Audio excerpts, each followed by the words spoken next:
তোমাদের অর্ধবার্ষিকী মূল্যায়নের সকল সমাধান পাবে আমাদের মূল্যায়ন হেল্প গ্রুপে। তাই ফেসবুকে ক্লাস 6 to 9 মূল্যায়ন হেল্প লিখে সার্চ করো আর আমাদের গ্রুপে জয়েন হয়ে নাও। এই ভিডিওর ডেসক্রিপশন বক্সেও মূল্যায়ন হেল্প গ্রুপের লিংক দেওয়া থাকবে।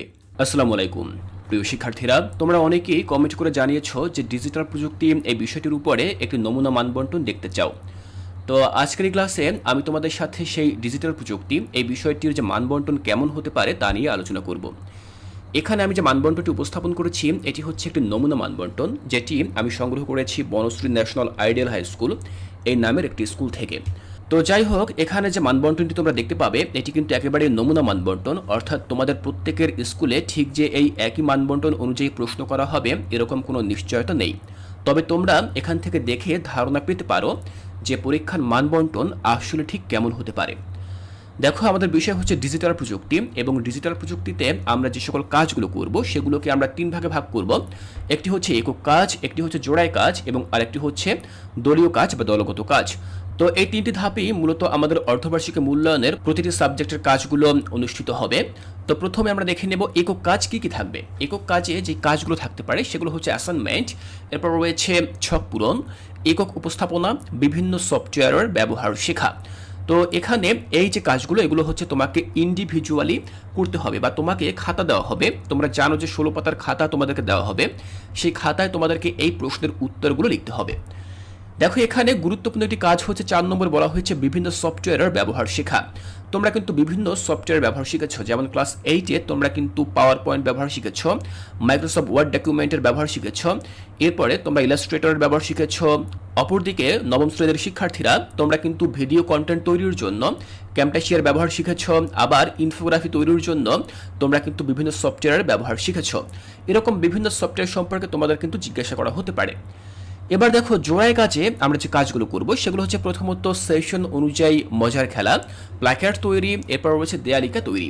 তো অষ্টম শ্রেণীতে তোমাদেরকে দেয়ালিকা তৈরি করতে বলা হবে বা পোস্টার তৈরি করতে বলা হবে, এই অনুযায়ী তোমরা কাজ করবে। এরপরে আমরা দেখে নেব দলীয় কাজ। তো দলীয় কাজে যে সকল কাজগুলো থাকবে তার মধ্যে প্রথম কাজটি হচ্ছে পোস্টার ডিজাইন। তোমাদেরকে পোস্টার ডিজাইন করতে হবে, মোবাইলে কন্টেন্ট তৈরি, নাটক উপস্থাপনা, স্কুল ম্যাগাজিন, দলীয় উপস্থাপন, সাক্ষাৎকার। এই কাজগুলো দলগতভাবে তোমরা করবে। তো শিক্ষার্থীরা, এখানে মূল্যায়ন কার্যক্রমের যেই কাজগুলো আমি তোমাদেরকে দেখালাম এগুলো হচ্ছে মূলত শিক্ষণকালীন মূল্যায়ন, যেখান থেকে মোট 60% প্রশ্ন করা হবে। 100%-এর মধ্যে 60% প্রশ্ন তোমরা এখান থেকে দেখে নেবে।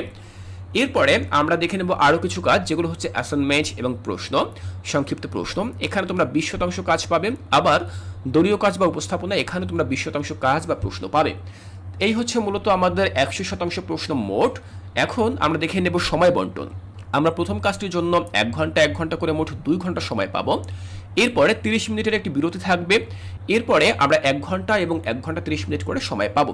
তাহলে সর্বমোট আমরা 5 ঘন্টা সময় পেলাম। তোমরাও জানো যে অর্ধবার্ষিকী মূল্যায়ন তোমাদের 5 ঘন্টা অনুষ্ঠিত হবে। যাই হোক শিক্ষার্থীরা, আমি তোমাদেরকে বুঝিয়ে দিলাম যে অর্ধবার্ষিকী মূল্যায়নে তোমাদের ডিজিটাল প্রযুক্তি এই বিষয়টির মান বন্টন আসলে ঠিক কেমন হতে পারে। আমি তোমাদেরকে দেখালাম যে এখানে কোন কোন প্রশ্নগুলো থাকতে পারে।